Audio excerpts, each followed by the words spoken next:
The small coastal town of Coronado, California, was known for two things: its pristine beaches and the elite Navy SEAL training facility that sat like a fortress along its shores. Most locals had grown accustomed to the constant presence of these warriors, their morning runs thundering past coffee shops, and their training exercises echoing across the bay. But for Sarah Martinez, a 28-year-old emergency room nurse at the nearby naval hospital, they remained largely invisible until the night everything changed. Sarah had always been drawn to helping others. Growing up in a working-class family in East Los Angeles, she watched her mother struggle to make ends meet while her father served overseas in the Army. The uncertainty, the worry, the pride, all of it shaped her understanding of sacrifice. When she finally saved enough money for nursing school, she knew exactly where her heart led her: to serve those who served others. The Naval Hospital in San Diego became her second home. For 3 years, she had worked the night shift in the emergency department, treating everything from training injuries to combat wounds from returning servicemen. She had steady hands, a calm demeanor, and an intuitive understanding of trauma that made her invaluable during the most critical moments. Her colleagues respected her patients trusted her, and her supervisors knew they could count on her when lives hung in the balance. On this particular Tuesday evening in October, Sarah was covering an extra shift for a colleague whose child had fallen ill. The autumn air carried a crisp coolness that reminded everyone winter was approaching, and the emergency department had been unusually quiet. Around 9:30 p.m., she decided to take her break and step outside for some fresh air. The hospital's rear parking lot faced a small residential area where many off-duty military personnel lived. Sarah often used this quiet spot to decompress, watching the stars and letting the ocean breeze clear her mind after difficult shifts. She had just settled onto a bench near the emergency department's back entrance when she noticed a figure walking across the lot. The man moved with the distinctive confident gait she had come to recognize in the SEALs who occasionally came through the ER. Even in civilian clothes, dark jeans, and a simple gray t-shirt, there was something unmistakably military about his posture and awareness. He seemed to be heading toward the residential area, probably walking home after a late training session. Sarah was about to head back inside when she heard footsteps approaching from a different direction. 3 figures emerged from behind a row of parked cars, and something about their movement immediately triggered her instincts. Living in Los Angeles had taught her to recognize danger, and the way these men moved, quick, purposeful, predatory, set every alarm bell ringing in her mind. The SEAL seemed to sense them too. His pace slowed slightly, his head turned just enough to track their movement without appearing obvious. Sarah could see the tension building in the parking lot like electricity before a storm. She should go inside. She knew that. She should call security, alert the hospital staff, do anything except what every fiber of her being was telling her to do. The 3 men spread out as they approached, creating a triangle formation that spoke of experience and coordination. This wasn't random. This wasn't opportunistic. This was planned, and the SEAL was walking straight into it. Sarah's training kicked in before her mind could fully process what was happening. In the ER, split-second decisions meant the difference between life and death. You didn't have time to analyze every option. You assessed, you acted, you dealt with consequences later. The 3 men were closing in on the SEAL, who was now maybe 30 yards from where Sarah sat. She stood up, her heart pounding so hard she could feel it in her throat. The smart thing would be to shout a warning, to create enough noise and attention to scare off the attackers. But something about the way they moved, the determination in their approach, told her that noise alone wouldn't be enough. The attack happened faster than she expected. The lead attacker pulled something from his jacket. In the darkness, Sarah couldn't tell if it was a knife or a gun, but the moonlight caught metal. The SEAL spun around to face them, but he was outnumbered and surrounded. Even with all his training, 3 against 1 was a dangerous equation. What happened next would replay in Sarah's mind for years to come. The lead attacker raised his weapon, and in that moment, Sarah saw something that changed everything. The man she had been watching wasn't just any SEAL. The light from a nearby street lamp illuminated his face just enough for her to recognize him. Lieutenant Marcus Rodriguez had been in her ER 2 months earlier with a training injury, a dislocated shoulder from a parachute landing gone wrong.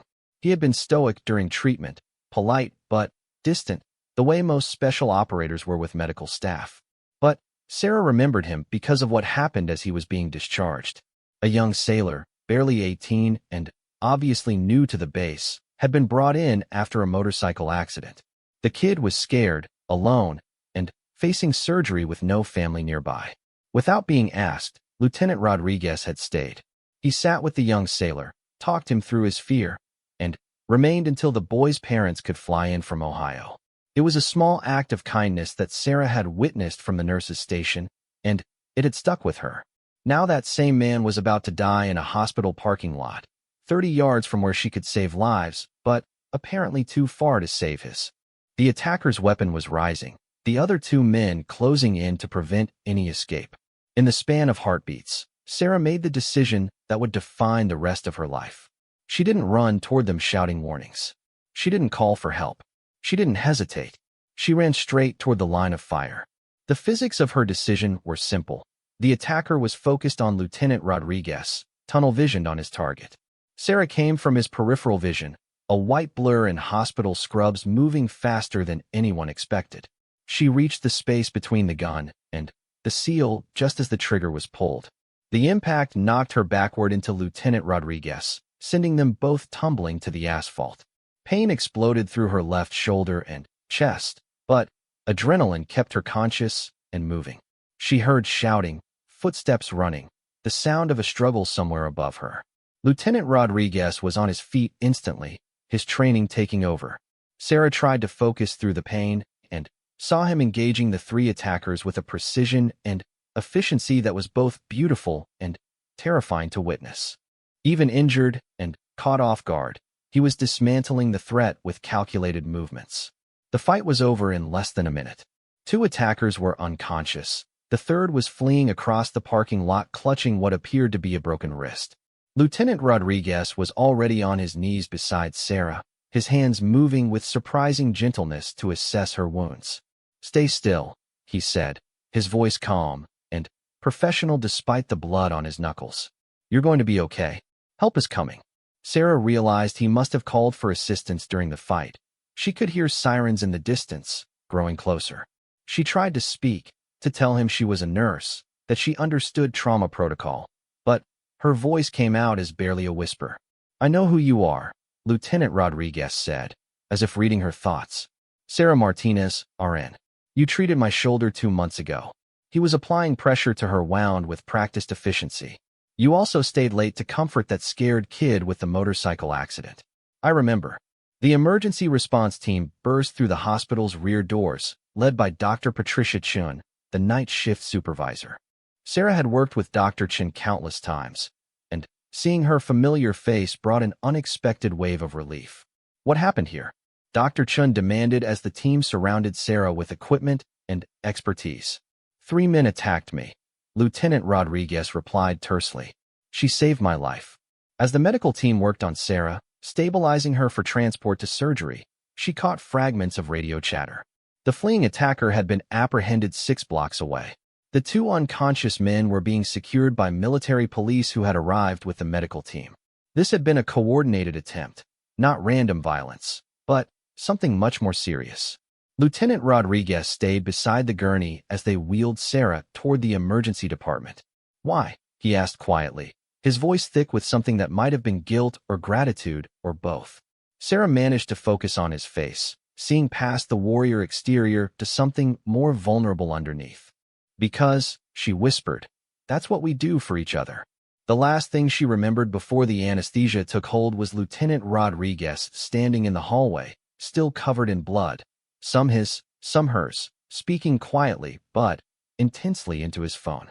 Whatever he was saying, whoever he was calling, she could see the conversation was important. She woke up 12 hours later in a private room she didn't recognize. The surgery had been successful, Dr. Chen explained. The bullet had missed vital organs, but there had been significant tissue damage and blood loss.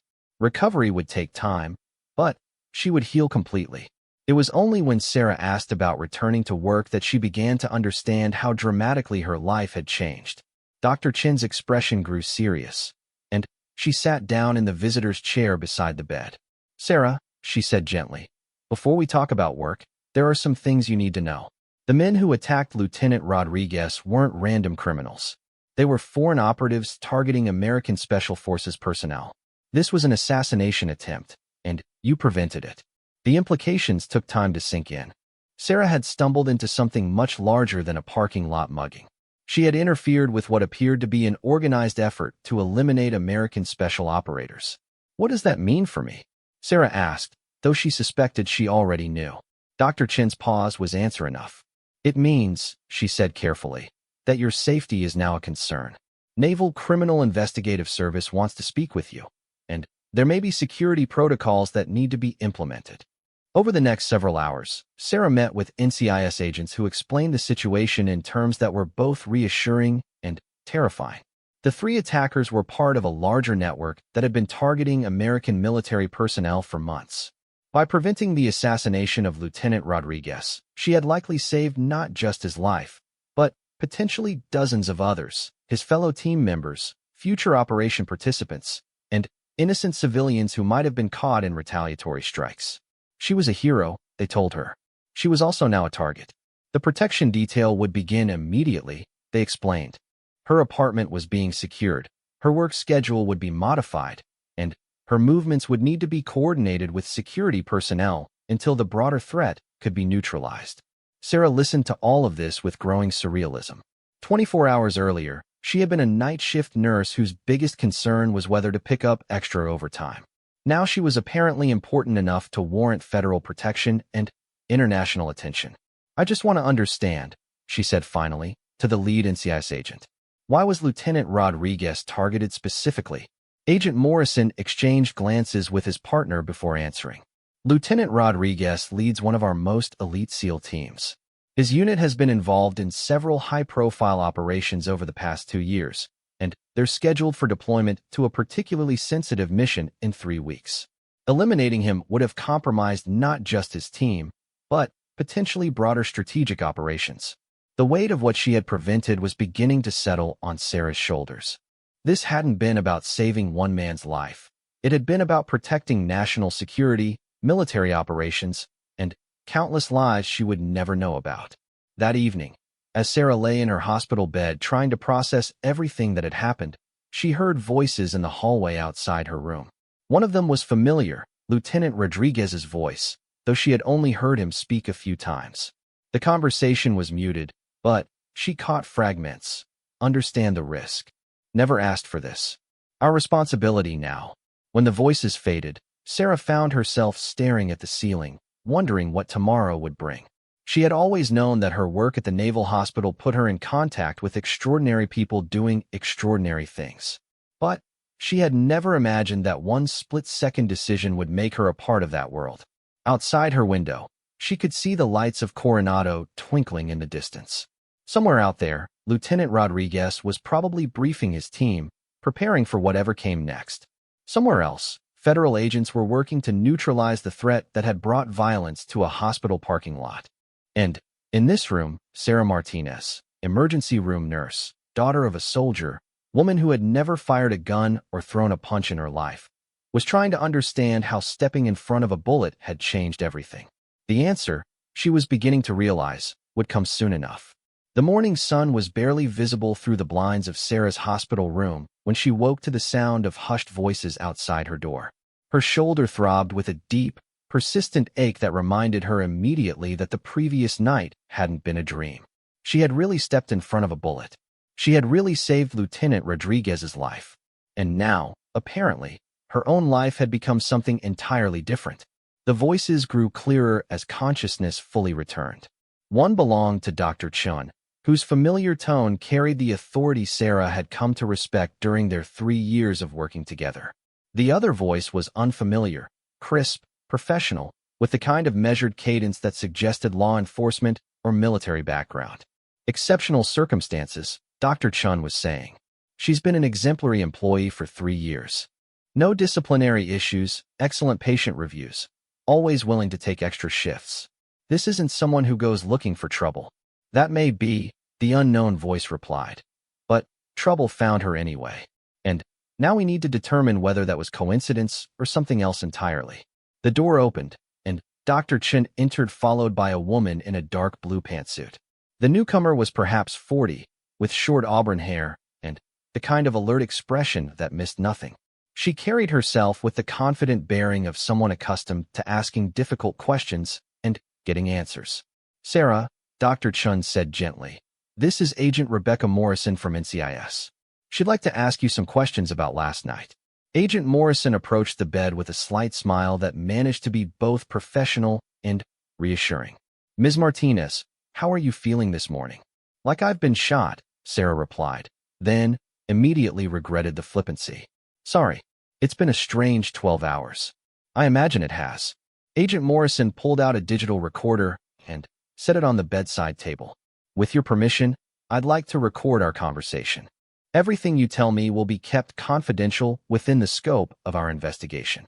Sarah nodded, and Agent Morrison activated the device. "Let's start from the beginning," the agent said, settling into the visitor's chair. "Tell me about your decision to take a break outside last night. Was that part of your normal routine?" For the next hour, Agent Morrison guided Sarah through every detail of the previous evening. The questions were thorough but not aggressive, designed to extract information without making Sarah feel like she was being interrogated.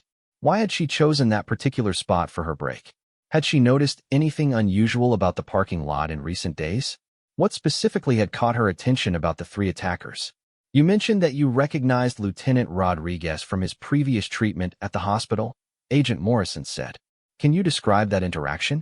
Sarah recounted the shoulder injury, the treatment protocol, and, most importantly, the incident with the young sailor.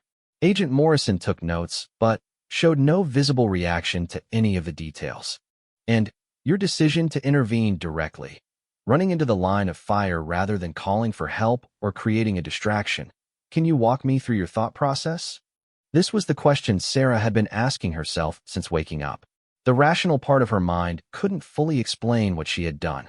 Even with her medical training, even with her understanding of trauma and emergency response, putting herself between a gun and its intended target went against every logical instinct.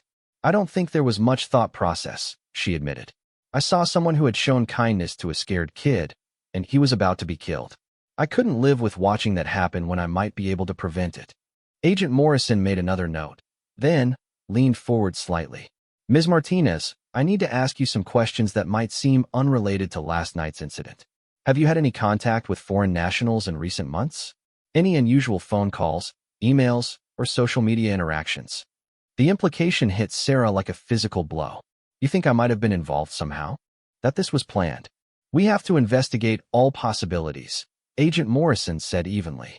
"The timing of your break, your position in the parking lot, your immediate recognition of Lieutenant Rodriguez. These could be coincidences, or they could be indicators of advanced knowledge." Dr. Chun started to protest, but Agent Morrison held up a hand. "I'm not accusing anyone of anything, but 3 foreign operatives targeted a specific Navy SEAL on a specific night, and a hospital employee happened to be in exactly the right place to intervene. That's either remarkably fortunate timing, or it suggests a level of planning we need to understand." Sarah felt a chill that had nothing to do with the hospital's air conditioning. The possibility that she might be viewed as a suspect rather than a hero hadn't occurred to her. "Agent Morrison, I understand you have to investigate, but I can promise you that last night was the first time I'd ever seen Lieutenant Rodriguez outside of a medical setting. I don't know any foreign nationals. I don't have any connection to military operations beyond treating injured personnel in the ER. Can you account for your whereabouts over the past month? Any travel, any changes to your routine, any new people in your life?" Sarah provided a detailed account of her recent activities, which were disappointingly mundane. Work, home, occasional dinners with colleagues, a weekend trip to visit her parents in Los Angeles. Her life had been routine to the point of monotony, which now seemed like a blessing rather than a burden. Agent Morrison's questions continued for another 30 minutes, covering everything from Sarah's financial situation to her political views to her dating history. By the end, Sarah felt emotionally exhausted and slightly violated, though she understood the necessity. "One final question," Agent Morrison said as she prepared to leave. "If you had to do it again, knowing what you know now about the larger implications, would you still make the same choice?" Sarah didn't hesitate. Yes. After Agent Morrison left, Dr. Chin sat back down beside the bed. I'm sorry you had to go through that. But you handled it well. Do they really think I could have been involved? They have to consider every angle, Dr. Chun said diplomatically. But I've worked with you for 3 years, Sarah. I know who you are. This will get sorted out. The rest of the morning brought a parade of visitors, each representing a different aspect of the complex situation Sarah had stumbled into. A naval intelligence officer briefed her on security protocols. A victim's advocate explained her rights and the resources available to her. A hospital administrator discussed her medical leave and the arrangements being made for her protection. Around noon, Sarah was surprised by a knock on her door, followed by the entrance of someone she recognized but had never formally met. Captain James Mitchell was the commanding officer of the SEAL teams based at Coronado.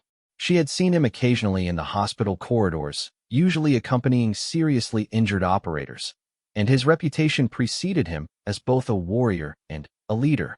Ms. Martinez, he said, approaching her bed with the bearing of someone accustomed to command, but tempering it with obvious respect. I'm Captain Mitchell. I wanted to personally thank you for what you did last night. Thank you, sir. But I just did what anyone would have done. Captain Mitchell smiled grimly. I've been in the military for 22 years, and I can assure you that's not true. What you did required courage that most people don't possess. He pulled out a chair and sat down, his expression growing more serious. I also wanted to explain some things about the situation you've found yourself in. Lieutenant Rodriguez leads one of our most capable teams. They're scheduled for deployment in 2 weeks to conduct operations that could save hundreds of civilian lives. The people who tried to kill him last night understand that, which is why they were willing to take such a risk. Sarah absorbed this information, beginning to understand the broader picture. How did they know where to find him? That's what we're trying to determine. Lieutenant Rodriguez's movements aren't classified information, but they're also not publicly advertised.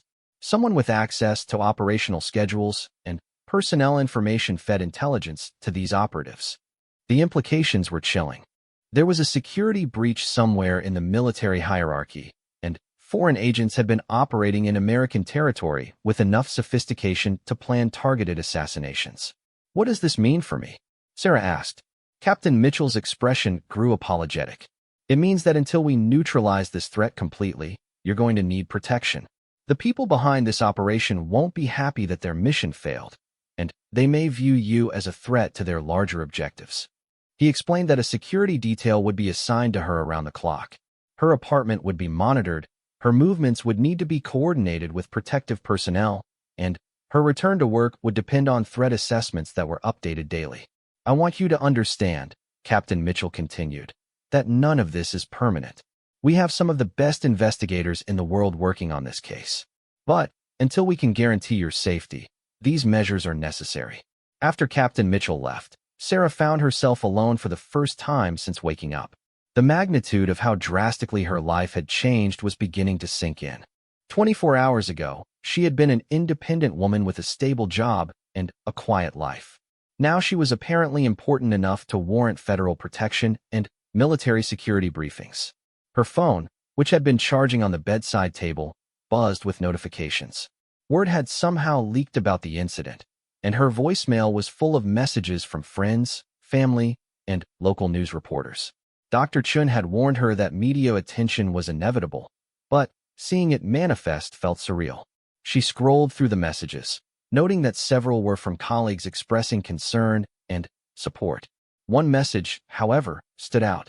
It was from her former supervisor at the community hospital in Los Angeles, where she had worked before transferring to the naval facility. Sarah saw the news. So proud of you, but worried too. Remember what I always told you about helping others. Make sure you're taking care of yourself first. Call me when you can. Margaret Valdez had been Sarah's mentor during her early nursing career, and her words carried special weight. Margaret had served as a combat medic in Iraq before becoming a civilian nurse, and her perspective on service and sacrifice had shaped Sarah's own understanding of both. The afternoon brought another round of visitors, including a psychiatrist who specialized in trauma counseling and a legal advocate who explained the victim's compensation process. Each conversation added another layer to the complex reality Sarah was navigating. Around 4 p.m., There was a commotion in the hallway that drew Sarah's attention. She could hear multiple voices, the sound of equipment being moved, and what seemed like coordinated activity. Through her partially open door, she glimpsed several people in military uniforms moving with purpose. A few minutes later, Dr. Chen appeared in her doorway, looking slightly flustered. "Sarah, there's someone here who wants to see you." Actually, several someones. Before Sarah could ask what she meant, the door opened wider to reveal Lieutenant Rodriguez. He was in dress uniform, his left arm in a sling, but otherwise appearing remarkably well for someone who had been in a fight 12 hours earlier. Behind him stood two other men, also in military dress, both carrying themselves with the same controlled intensity that Sarah was beginning to recognize as characteristic of special operations personnel. "Ms. Martinez," Lieutenant Rodriguez said, stepping forward. "I wanted to thank you properly, and I wanted you to meet my teammates." The two men with him stepped forward. The first introduced himself as Petty Officer First Class David Kim, a communications specialist. The second was Chief Petty Officer Michael Torres, a medic whose handshake conveyed both strength and gentleness in equal measure. "We understand that you're dealing with a lot right now," Chief Torres said. "But we wanted you to know that what you did last night didn't just save Marcus. It potentially saved our entire team and the mission we're preparing for." Lieutenant Rodriguez nodded. "Chief Torres is right. The operation we're deploying for has been months in planning. If I had been eliminated, the entire mission would have been compromised, and lives would have been lost." Sarah looked at these three men, warriors who had dedicated their lives to protecting others, and felt the weight of unintended responsibility settling on her shoulders. She hadn't chosen to become involved in military operations or international espionage. She had simply tried to save someone's life. "I need you to understand something," Lieutenant Rodriguez continued. "The security measures being put in place aren't just about protecting you from retaliation. They're about protecting national security interests that you're now connected to whether you chose it or not." Petty Officer Kim spoke for the first time. "We've been briefed on the investigation, and we know that NCIS had to ask you some difficult questions today. We want you to know that no one on our team has any doubt about your intentions or your character." The conversation continued for another 20 minutes, during which Sarah learned more about the mission they were preparing for, the stakes involved, and the broader context of the threat she had helped disrupt. These men spoke with the matter-of-fact professionalism of people accustomed to life and death situations, but she could see the genuine gratitude in their expressions. As they prepared to leave, Lieutenant Rodriguez turned back to her. "There's one more thing I wanted to tell you. After you saved my life last night, I made some phone calls. I reached out to people who needed to know what kind of person had put themselves at risk for a stranger." Sarah wasn't sure what that meant, but something in his tone suggested it was significant. "You're going to have protection while this threat is being dealt with," he continued. "But you're also going to have something else. You're going to have people who understand exactly what you did and who will make sure you're never alone in dealing with the consequences." After they left, Sarah sat in her hospital bed trying to process the emotional weight of the afternoon. She had always understood that her work at the Naval Hospital connected her to something larger than herself, but she had never imagined how directly she might become involved in that larger mission. Evening brought one final visitor. Agent Morrison returned, looking more relaxed than she had that morning. "I wanted to update you on our investigation," she said, settling into the familiar chair beside Sarah's bed. "The three men who attacked Lieutenant Rodriguez have been identified as operatives working for a foreign intelligence service that has been targeting American military personnel for several months. We've also made significant progress in identifying their support network."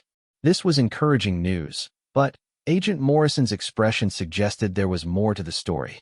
"However," she continued, "we've also discovered evidence that suggests this was not an isolated operation. There may be additional cells targeting other military personnel, and the threat level remains elevated." Sarah absorbed this information with growing understanding. The protection and security measures weren't going to end quickly. This was going to be her new reality for the foreseeable future. "I also wanted to apologize for the nature of our questioning this morning," Agent Morrison added. "The background check we conducted confirms everything you told me. You are exactly who you appear to be, a dedicated nurse who made an extraordinarily brave choice." As night fell over the hospital, Sarah found herself reflecting on how much had changed in 24 hours. She had gone to work as usual, taken a routine break, and made a split-second decision that had altered the trajectory of her entire life. Tomorrow would bring discharge from the hospital, a return to her apartment under protective surveillance, and the beginning of whatever came next. She was no longer just Sarah Martinez, emergency room nurse. She was now Sarah Martinez, the woman who had saved a Navy SEAL and become entangled in matters of national security. The question that remained was what that would mean for the rest of her life. Sarah's first day out of the hospital began at 5:47 a.m. with the sound of her doorbell ringing repeatedly. She had been discharged the previous evening with strict instructions about wound care, pain management, and security protocols. The protective detail assigned to her consisted of 2 agents who worked in shifts, maintaining surveillance of her apartment building and coordinating her movements. Agent Thompson, who had introduced himself the night before as her primary protection coordinator, had warned her that she might receive visitors. "Word has a way of spreading in the military community," he had said. "People want to express their gratitude, but we need to screen everyone who comes to your door." The doorbell continued to ring with military persistence. Sarah struggled into her robe, favoring her injured shoulder, and made her way to the front window. What she saw in the hallway outside her apartment door made her question whether she was still dreaming. 20 men in navy dress blues stood in formation in the corridor. They weren't crowding around her door or creating chaos. They were arranged with the precision and discipline that spoke of years of military training. At the front of the group stood Lieutenant Rodriguez, his arms still in a sling but his bearing as commanding as ever. Sarah opened her door slowly, aware that Agent Thompson would be monitoring the situation from his position down the hall. The sight of 20 Navy SEALs standing at attention outside her modest one-bedroom apartment was surreal beyond anything she could have imagined. "Ms. Martinez," Lieutenant Rodriguez said formally, "we're here to present something to you on behalf of SEAL Team 7 and the broader SEAL community." The formation parted slightly, and Chief Petty Officer Torres stepped forward carrying a wooden display case. Sarah could see something inside it, but the glass cover reflected the hallway lighting, making details impossible to discern. "May we come in?" Lieutenant Rodriguez asked. "This presentation requires some explanation, and the hallway isn't the appropriate venue." Sarah's apartment had never felt smaller than it did with 20 elite warriors filling her living room, kitchen, and entryway. They arranged themselves with the same precision they had shown in the hallway, creating space for Lieutenant Rodriguez and Chief Torres to address her properly. Lieutenant Rodriguez began to speak, his voice carrying the formal tone of military ceremony. "Sarah Martinez, on behalf of the United States Navy SEALs, we are here to honor an act of courage that exemplifies the highest traditions of service and sacrifice." Chief Torres opened the wooden case, revealing a custom-made challenge coin unlike anything Sarah had ever seen. It was larger than standard military coins, crafted from what appeared to be silver, with intricate engravings that caught the morning light streaming through her window. "This is not an official military decoration," Lieutenant Rodriguez continued, "because you are not military personnel. But courage is not exclusive to those who wear the uniform, and extraordinary acts of valor deserve recognition regardless of the person's profession or background." Chief Torres lifted the coin from its case and held it so Sarah could see the details.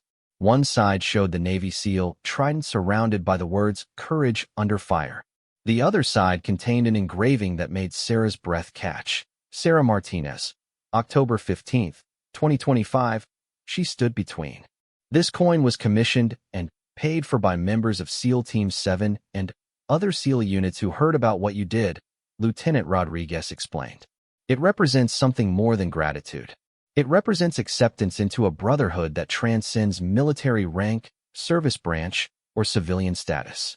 One of the SEALs she hadn't met before stepped forward. He was older than the others, with gray streaks in his hair and the weathered appearance of someone who had seen extensive combat. His uniform bore the insignia of a Master Chief Petty Officer.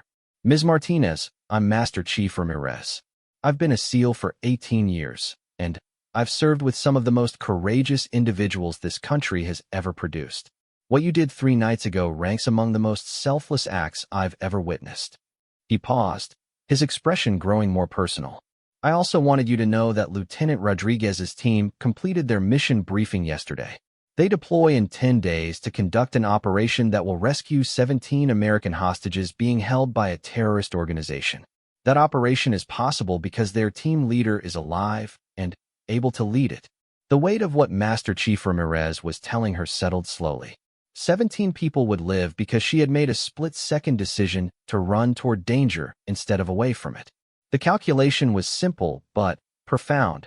One moment of courage would cascade into multiple saved lives. Lieutenant Rodriguez took the coin from Chief Torres and stepped closer to Sarah. The tradition of challenge coins in the military goes back over a century. They represent membership, achievement, and recognition. This particular coin comes with a promise. He placed the coin in Sarah's hand, and she could feel its substantial weight. The metal was warm from his touch, and the engraving was so detailed she could feel the individual letters with her fingertip. No matter where you go, no matter what situation you find yourself in, if you show this coin to any member of the United States Navy SEALs, they will provide whatever assistance you need. This is not charity or gratitude. This is recognition that you are now part of a family that takes care of its own. The formal ceremony concluded, but the SEALs didn't leave immediately. Instead, they relaxed slightly, and Sarah found herself engaged in conversations that revealed the human side of these elite warriors. She learned that Petty Officer Kim had a daughter starting college in the fall. Chief Torres shared stories about his work as a medic that reminded Sarah of her own experiences in emergency medicine. Master Chief Ramirez talked about his plans for retirement and his wife's concern about his continued deployments. One young SEAL, who introduced himself as Petty Officer Johnson, surprised Sarah with his question, "Ma'am, can I ask you something? What made you run toward the gun instead of away from it? I mean, we trained for years to override that natural survival instinct, but you just did it." Sarah considered the question, which had been haunting her since the incident. "I think," she said slowly, "that when you've dedicated your life to helping people, the idea of watching someone die when you might be able to prevent it becomes impossible to accept. It wasn't really a decision. It was just who I am." The conversations continued for over an hour, with these elite warriors treating Sarah not as a civilian they were obligated to thank, but as an equal who had proven herself under the most extreme circumstances. They shared stories about their families, their motivations for joining the SEALs, and their perspectives on service and sacrifice. As the group prepared to leave, Lieutenant Rodriguez pulled Sarah aside for a private conversation. "I need you to understand something about what just happened here," he said quietly. "What we presented to you isn't just symbolic. The SEAL community is relatively small, and word of your actions has already spread throughout the Special Operations community." He explained that the challenge coin would be recognized by Special Operations personnel from all branches of the military, not just Navy SEALs. You've been accepted into a community that most people never know exists.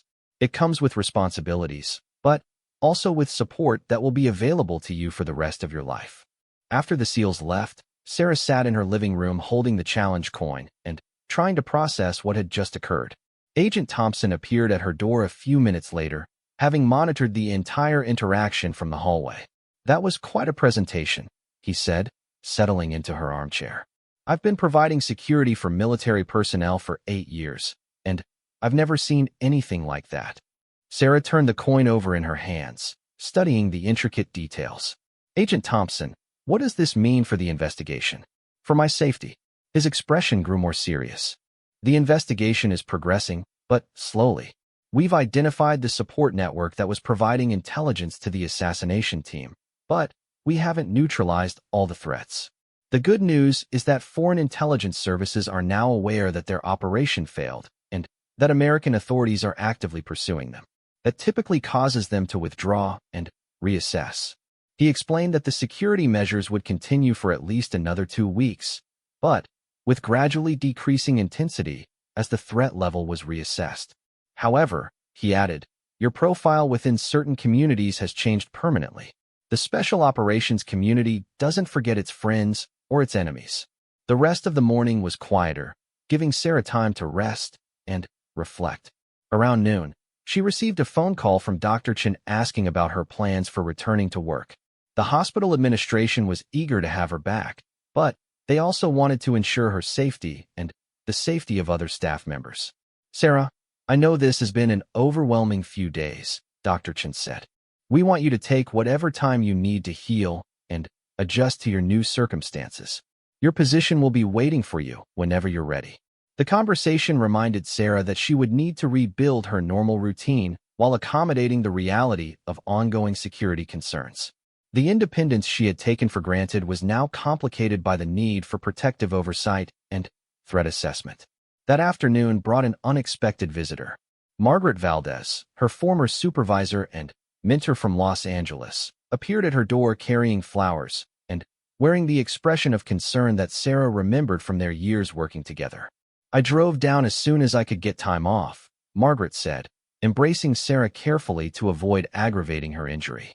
I needed to see for myself that you're okay. Margaret's visit provided Sarah with the first opportunity she'd had to talk through her emotions with someone who understood both her professional background and her personal character. They spent the afternoon discussing the incident, the investigation, and the dramatically altered circumstances of Sarah's life. What you did doesn't surprise me, Margaret said as they sat together on Sarah's couch. You always had that instinct to protect people, even when it put you at risk. Remember the gang shooting victim who came into our ER threatening staff? You talked him down when security couldn't get near him. Sarah had forgotten about that incident, but Margaret's reminder helped her understand the continuity between her previous actions and her response to the parking lot attack. She had always been drawn to helping people in crisis, even when it involved personal danger. What worries me, Margaret continued, is how this experience might change you. Trauma affects everyone differently, and even positive attention can become overwhelming. They discussed Sarah's plans for recovery, her concerns about returning to work, and her uncertainty about navigating her new relationship with the military community. Margaret's perspective as someone who had transitioned from military to civilian life provided valuable insight. The military brotherhood is real, Margaret explained. When they accept you as one of their own, it's not temporary or conditional. But it also means you'll be connected to a world that most civilians never experience, with all the complexity that entails. Evening brought another visit from Lieutenant Rodriguez, this time alone and out of uniform. He arrived carrying takeout Chinese food and wearing civilian clothes that made him appear younger and more approachable. I thought you might not feel like cooking, he said, holding up the bags of food. And I wanted to check on how you're processing everything that happened this morning. They ate dinner together at Sarah's small kitchen table, and for the first time since the incident, she found herself engaged in conversation that felt normal. Lieutenant Rodriguez, who insisted she call him Marcus when he wasn't in uniform, talked about his background growing up in Texas, his decision to join the military, and his family's reaction to his career choice. My mother worries constantly, he admitted. She understands the importance of what we do, but that doesn't make it easier for her to watch me deploy repeatedly to dangerous places. Sarah shared her own family background, her parents' military experience, and her decision to pursue nursing as a way of serving others without the extended separations that military life required. It's ironic, she observed. I chose nursing partly to avoid the uncertainties of military life, and now I'm more connected to that world than I ever imagined I would be. Marcus nodded thoughtfully. Life has a way of putting us exactly where we need to be, even when we think we're choosing a different path. Their conversation continued for several hours, covering topics that ranged from professional challenges to personal philosophies. Sarah found herself appreciating Marcus's intelligence and perspective, seeing past the warrior exterior to the thoughtful person underneath. As he prepared to leave, Marcus turned serious. Sarah, I want you to know that what happened between us, you saving my life, the ceremony this morning, all of it, it's created a connection that goes beyond gratitude. In the SEAL community, we have a concept called earned family. It means people who prove themselves through their actions become part of our extended family permanently. He explained that this connection would continue regardless of how the immediate security situation resolved. You'll always have people checking on you, looking out for your welfare, and available to help if you need anything. That's not obligation. That's genuine care for someone who has proven their character under extreme circumstances. After Marcus left, Sarah sat with the challenge coin again, understanding more fully what it represented. She had been initiated into a community she had never sought to join, but which had embraced her based on a single moment of courage. The implications were both comforting and daunting. She would never again face life's challenges completely alone, but she was also now connected to a world of classified operations, international threats, and life and death consequences that extended far beyond anything she had previously experienced. As she prepared for bed, Sarah looked out her window toward the lights of Coronado in the distance. Somewhere out there, Marcus and his team were preparing for a mission that would save 17 lives. Somewhere else, federal agents were working to neutralize the threat that had brought violence to a hospital parking lot. And, in this apartment, she was beginning to understand that her life had been permanently transformed by a split-second decision that had revealed capabilities she hadn't known she possessed, and connected her to a brotherhood she was only beginning to comprehend. 3 weeks after the incident, Sarah returned to work at the Naval Hospital with a security clearance she had never expected to need, and a perspective on her role that had fundamentally shifted. The bullet wound had healed well, leaving only a small scar on her shoulder that served as a permanent reminder of the night that changed everything. More significantly, she carried with her the challenge coin that had become a tangible symbol of her acceptance into a community she was still learning to understand. Her first shift back was scheduled to begin at 6 p.m., the familiar night shift timing that had structured her life for 3 years. Agent Thompson had coordinated with hospital security to establish protocols that would allow her to work while maintaining appropriate safety measures. The threat level had been reduced, but not eliminated, and certain precautions would remain in place indefinitely. Dr. Chen met Sarah at the staff entrance, her expression mixing professional welcome with personal concern. "How are you feeling about being back?" she asked as they walked together through corridors that had once felt like a second home, but now carried different associations. "Nervous," Sarah admitted. "It's strange how familiar and foreign this place feels simultaneously." The emergency department buzzed with the controlled chaos that Sarah had missed during her recovery. The sounds of monitors, radio chatter, and urgent conversations created a symphony of urgency that had always energized her. Tonight, however, she found herself hyper-aware of sight lines, exit routes, and the security personnel who were now part of her daily reality. Her colleagues greeted her return with a mixture of enthusiasm and curiosity.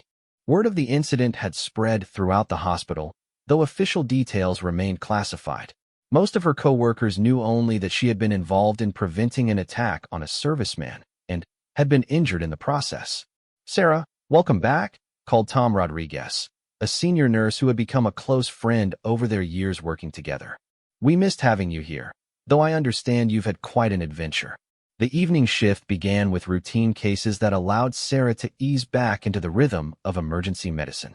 A training injury from the SEAL facility brought back familiar responsibilities, suturing a laceration on a young sailor who had caught his arm on a piece of equipment during an exercise. As she worked, Sarah found herself studying the patient's face and wondering about his story, his family, the missions he might someday undertake. Around 9 p.m., the emergency department received word of an incoming trauma case, a motorcycle accident involving a civilian contractor who worked on the base. As the trauma team assembled, Sarah felt the familiar surge of adrenaline that had always accompanied serious cases. The patient arrived unconscious with multiple injuries that required immediate intervention. As Sarah assisted Dr. Chun with the initial assessment and stabilization, she realized that her perspective on emergency medicine had evolved during her absence. She had always understood that their work saved lives, but now she had a deeper appreciation for the ripple effects of those saved lives. "Sarah, can you take point on the family notification?" Dr. Chun asked as they transferred the patient to surgery. "His wife is en route." Family notifications had always been one of the most challenging aspects of Sarah's job, but tonight she approached the waiting room with new insight into how sudden trauma could alter the course of multiple lives. The patient's wife arrived 20 minutes later, a young woman with 2 small children who appeared barely old enough for kindergarten. "Mrs. Patterson," Sarah said, guiding the family to a private consultation room. "I'm Sarah Martinez, one of the nurses who treated your husband. He's in surgery now, and I want to explain his condition and what the medical team is doing." As Sarah provided updates on the surgery's progress and answered the family's questions, she found herself drawing on emotional resources she hadn't possessed 3 weeks earlier. Her own experience with sudden trauma, with life-altering moments that arrived without warning, gave her a deeper understanding of what Mrs. Patterson was experiencing. The surgery was successful, and Mr. Patterson was transferred to intensive care with a good prognosis for full recovery. As Sarah helped arrange for the family to see him, Mrs. Patterson grasped her hand with gratitude that extended beyond the immediate medical care. "Thank you for explaining everything so clearly," she said. "I was so scared, and you made me feel like someone actually cared about what we were going through." Later that night, during a break in patient flow, Sarah found herself standing in the same parking lot where everything had changed. Agent Thompson maintained his protective oversight from a discreet distance, but she had asked for a few minutes alone to process her first day back. The parking lot looked different now, not because anything physical had changed, but because Sarah's understanding of the space had been permanently altered. She could identify the exact spot where the attack had occurred, the path she had taken to intervene, the location where Lieutenant Rodriguez had provided first aid while waiting for the medical team. Her phone buzzed with a text message from an unfamiliar number. "Heard you were back at work. Mission accomplished successfully. 17 hostages recovered safely. Thank you for making it possible. Marcus." Sarah read the message twice, understanding that Lieutenant Rodriguez's deployment had concluded with the success that validated everything she had experienced over the past 3 weeks. 17 people were alive and free because she had made a split-second decision to run toward danger. The remainder of her shift passed without incident, but Sarah noticed subtle changes in how her colleagues interacted with her. There was a new level of respect in their voices, an acknowledgement that she had faced something extraordinary and emerged changed but intact. The casual conversations during breaks included questions about her experience that she answered as honestly as possible within the constraints of what information she could share. At 6 a.m., as Sarah prepared to end her shift, Dr. Chin approached with an expression that suggested an important conversation was forthcoming. "Sarah, I wanted to discuss some opportunities that have become available to you," she said, settling into a chair in the staff lounge. "Your actions 3 weeks ago have attracted attention from several departments within the naval medical system." Dr. Chun explained that Sarah had been offered positions with medical units that supported special operations forces, roles that would involve higher security clearances, and more direct involvement with classified operations. These positions come with additional training, higher pay, and the opportunity to work more closely with the special operations community that has apparently adopted you. The offer was intriguing, but also overwhelming. Sarah had never envisioned her nursing career extending into classified operations or specialized military medicine. Her background had been traditional emergency care, not the advanced trauma medicine that supported elite military units. What would that involve exactly? Sarah asked. Training in combat medicine, deployment readiness, and emergency procedures specific to special operations forces. You would work with teams like Lieutenant Rodriguez's, providing medical support for their training and operations. Sarah considered the offer as she drove home, her protective detail following at a discreet distance. The opportunity represented a natural evolution of the connection she had formed with the SEAL community, but it also meant embracing a level of involvement with military operations that she had never sought. Her apartment felt different when she arrived, not because of physical changes, but because her relationship with the space had evolved. The living room where 20 SEALs had presented her with a challenge coin now seemed like a venue for important conversations rather than simply her personal sanctuary. Around noon, Sarah was awakened by her doorbell ringing with familiar military persistence.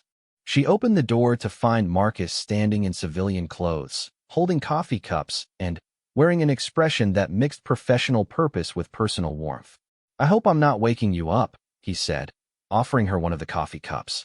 "I wanted to debrief about the mission and discuss something important with you." They sat together in her living room, and Marcus provided details about the hostage rescue operation that had concluded successfully 2 days earlier. The mission had involved infiltrating a terrorist compound in a hostile country, neutralizing enemy forces, and extracting 17 American contractors who had been held for 6 months. The operation wouldn't have been possible without our full team, Marcus explained. Losing any team member would have compromised mission planning and execution. What you did didn't just save my life. It saved 17 other lives and prevented a significant international incident. He paused, studying Sarah's expression. I also wanted to talk to you about the job offer Dr. Chen mentioned. I understand you're considering a position with Special Operations Medical Support. Sarah was surprised that Marcus knew about the offer, but she was beginning to understand that information traveled quickly within the Special Operations community. I'm not sure I'm qualified for that level of responsibility, she admitted. My experience is with civilian emergency medicine, not combat trauma or specialized military operations. Marcus smiled. 3 weeks ago, you thought you were qualified to step in front of a gun to save a stranger's life. Qualifications aren't just about training and credentials. They're about character and judgment under pressure.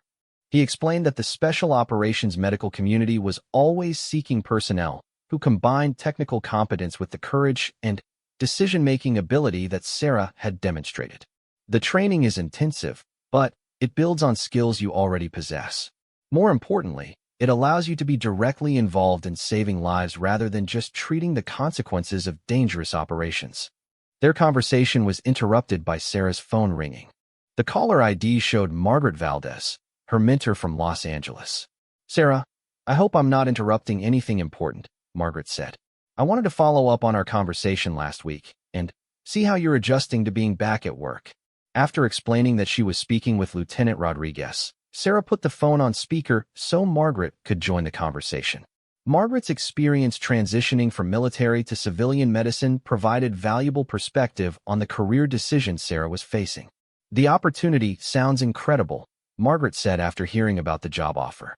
But I want you to be clear about what you're choosing. Special Operations Medicine isn't just advanced emergency care. It's accepting responsibility for lives in situations where failure isn't just professional disappointment. It's mission failure with strategic consequences. Marcus nodded in agreement. That's exactly right. The stakes are different, the pressure is constant, and the margin for error is essentially zero. But the satisfaction of knowing that your skills directly enable operations that save lives and protect national security is unlike anything in civilian medicine. Sarah appreciated the honesty from both perspectives.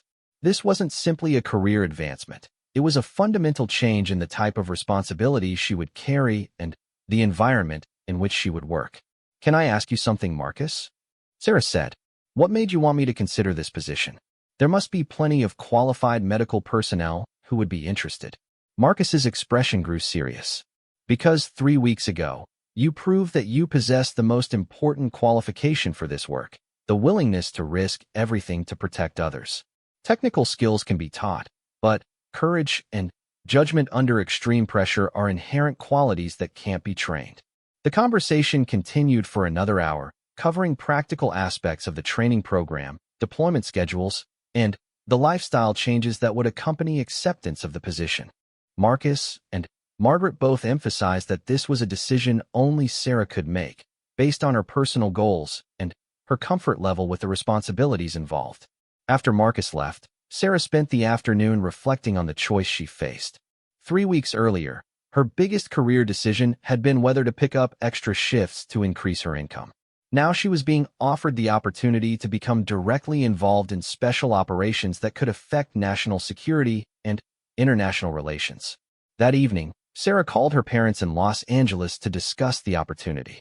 Her father's military background gave him insight into what the position would entail, while her mother's perspective helped her consider the personal implications. Mija, her father said, using the Spanish endearment that always brought comfort. This is the kind of opportunity that comes once in a lifetime. But it's also the kind of commitment that changes who you are permanently. Her mother's concerns were more practical. Sarah, I'm proud of what you did and grateful that you survived it. But are you ready for a life where this level of danger and responsibility is routine rather than exceptional? The conversation with her parents helped clarify the fundamental question. Was she ready to embrace a life where extraordinary circumstances became ordinary expectations? Over the next several days, Sarah consulted with colleagues, researched the training program, and gradually came to understand that her decision had already been made during the moment she chose to step in front of a gun.